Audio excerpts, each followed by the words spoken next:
Bismillahirrahmanirrahim. Assalamualaikum warahmatullahi wabarakatuh. Halo semuanya, kami dari kelompok 4 tes kepribadian akan mempresentasikan tentang norma dalam pengetesan psikologi tes kepribadian. Sebelumnya, perkenalkan saya Nur Anindi Supianti sebagai moderator hari ini dan adapun teman kelompok saya ada Nur Alis Dayanti, Nur Aisyah, Nur Anindi Supianti saya sendiri, Nur Ismi Latif, Nur Insi Adelia Ilyas, Nur Latifah Zakia Akilah, Nur Ramadhani, dan yang terakhir Nur Salsabila Syamsul.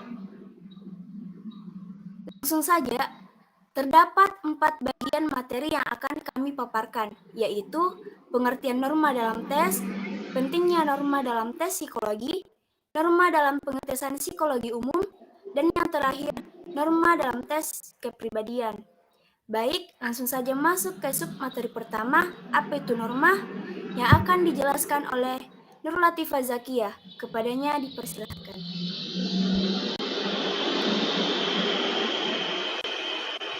Baik, terima kasih atas kesempatan yang diberikan. Kali ini saya akan menjelaskan mengenai pengertian norma dalam tes. Norma dalam pengukuran psikologi mengacu pada cara untuk memberikan makna pada skor yang dihasilkan oleh individu dalam sebuah tes. Dengan menggunakan penyebaran skor dari suatu kelompok yang telah ditentukan sebagai patokan. Norma juga dapat ditetapkan dengan mengetahui apa yang sesungguhnya dilakukan oleh individu di dalam kelompoknya. Norma dalam tes kepribadian berguna untuk membandingkan kinerja individu dengan kinerja kelompok terstandarisasi yang paling bisa dibandingkan. Dengan norma-norma seperti ini, kinerja individu dievaluasi berdasarkan kinerja kelompok terstandarisasi. Norma dalam pengukuran psikologi mengacu pada cara untuk memberikan makna pada skor yang dihasilkan oleh individu dalam sebuah tes, dengan menggunakan penyebaran skor dari suatu kelompok yang telah ditentukan sebagai patokan. Norma ini didasarkan pada performa kelompok yang telah ditentukan sebelumnya dalam tes tertentu.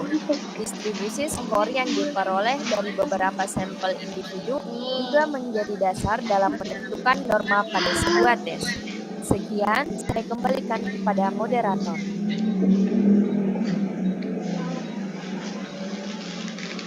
Baik, selanjutnya mengenai pentingnya norma dalam tes psikologi, saya berikan kepada Nur Ramadhani dan Nur Ismi Latif untuk menjelaskan. Kepadanya dipersilahkan.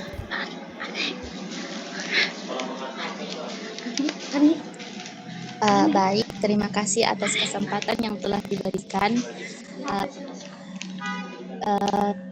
Jadi, yang pertama itu ada yang dinamakan standarisasi skor.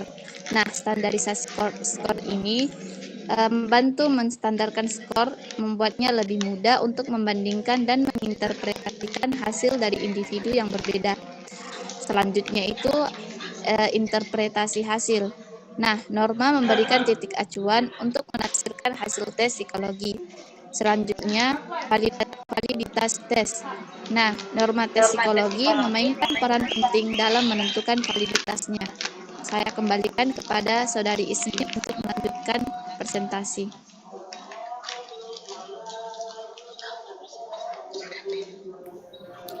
Oke, baik, terima kasih.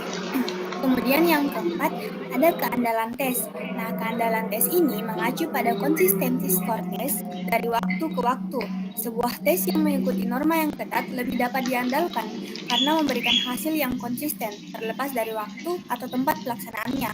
Kemudian yang terakhir, 5, aliran konektivitas, di mana norma harus diperbarui secara berkala untuk mencerminkan perubahan dalam populasi dan untuk memastikan bahwa norma tersebut tetap relevan dan akurat.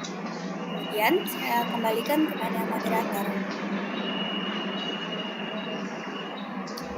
Baik, sekarang kita akan masuk ke pembahasan utama, yakni norma dalam pengetesan psikologi secara umum. Nah, sub materi ini akan dijelaskan oleh Nur Salsabila Syamsul dan Nur Aisyah. Kepadanya dipersilahkan. Baik, terima kasih atas kesempatannya. Kemudian yang ketiga ada norma dalam pengetesan psikologi secara umum. Yang pertama ada norma perkembangan. Norma perkembangan ini dibagi menjadi beberapa jenis, seperti mental age, basal age, nilai rata-rata pada kelompok usia tertentu, skala ordinal, kriterion reference testing, dan ekspektansi tables. Beberapa tes memiliki kelompok norma untuk kelompok usia tertentu, seperti tes IQ. Tes IQ Stanford Binet dilakukan dengan mengumpulkan distribusi performa dari sampel acak anak-anak dari kelompok usia yang berbeda. Saat melakukan tes IQ, tugas seorang tester yaitu menentukan mental age dari subjek yang diuji. Kemudian yang kedua ada norma kelompok. Norma-norma pengukuran dalam psikologi jenis ini digunakan untuk menentukan posisi subjek dalam distribusi sampel normatif.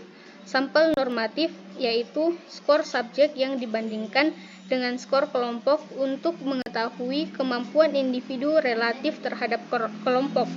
Skor mentah harus dimasukkan ke dalam skala yang sama agar dapat membandingkan kemampuan individu dengan kelompok. Terdapat beberapa macam skala pengukuran seperti percentile rank dan standar skor yang terdiri dari set score, T-scale, G-scale, Stannin, dan deviation IQ. Kemudian materi selanjutnya akan dibawa oleh Saudari Nur Aisyah. Oke, baik, terima kasih. Jadi saya akan menjelaskan mengenai jenis-jenis norma kelompok. Nah, adapun jenis-jenis norma kelompok dibagi menjadi 3. Yang pertama yaitu grade norm atau norma. Nah, norma pengukuran dalam psikologi yang berdasarkan tingkat atau grade dibentuk dari perhitungan mean, median atau modus dari skor yang dihasilkan sejumlah subjek pada setiap tingkat sampel representatif. Nah, yang kedua adalah equivalent. Nah, item persoalan tes pada skala ini dikelompokkan berdasarkan tingkat usia subjek tes.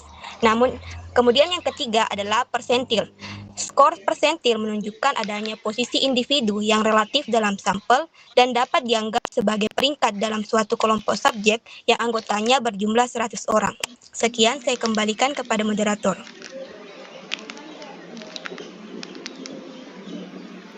Baiklah, untuk submateri yang terakhir, yaitu norma dalam tes kepribadian, saya berikan kepada Nur Alisdayanti dan Nur Insi Adelia Ilyas untuk menjelaskan. Kepadanya dipersilahkan.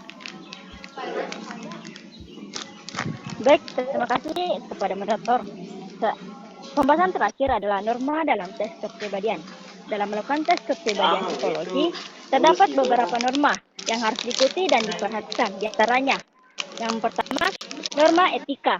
Dalam melakukan tes kepribadian, seorang psikolog harus memperhatikan dan mengikuti kode etik yang berlaku dalam profesi psikologi, seperti menjaga kerahasiaan data, memperhatikan prinsip informed consent, dan tidak memanipulasi hasil.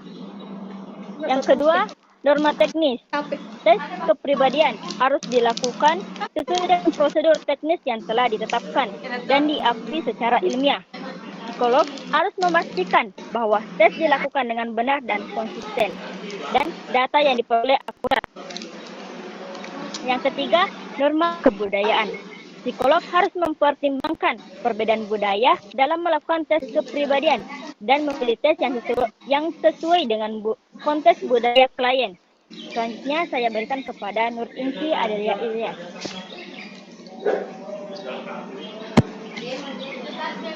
Yang keempat yaitu norma administrasi. Nah, tes kepribadian harus dilakukan dalam suasana yang tenang dan nyaman serta di bawah pengawasan psikolog yang terlatih dan berkualitas. Suasana yang tenang dan nyaman ini adalah faktor penting dalam pelaksanaan tes kepribadian. Tes ini biasanya dilakukan di ruangan khusus yang dirancang untuk keperluan tes dengan kondisi yang memenuhi syarat seperti cahaya yang cukup, suhu yang nyaman, dan privasi yang terjamin.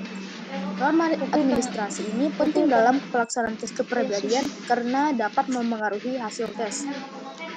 Kemudian, yang kelima adalah norma interpretasi. Interpretasi. Psikolog harus memiliki kemampuan dan pengetahuan yang cukup dalam menginterpretasikan hasil tes kepribadian, serta menjelaskan dengan jelas kepada klien. Salah satu hal yang harus diperhatikan dalam norma interpretasi adalah menghindari interpretasi berlebihan atau mengambil kesimpulan yang terlalu cepat dari hasil tes. Interpretasi hasil tes harus dilakukan secara hati-hati dan tidak hanya berdasarkan skor atau kategori tertentu. Nah, selain itu, penting juga untuk memperhatikan konteks tes dalam faktor-faktor lain yang dapat mempengaruhi hasil tes, seperti keadaan emosional atau faktor lingkungan.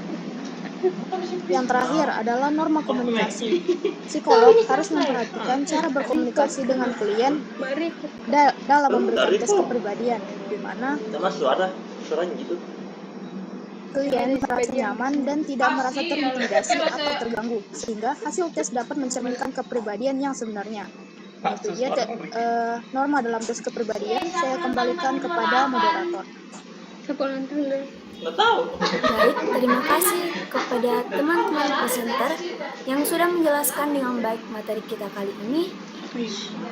Saya akan tutup, lebih dan kurangnya mohon dimaafkan. Saya Nur Anindi Supianti sebagai moderator beserta teman-teman kelompok. Saya pamit undur diri. Sekian. Assalamualaikum warahmatullahi wabarakatuh.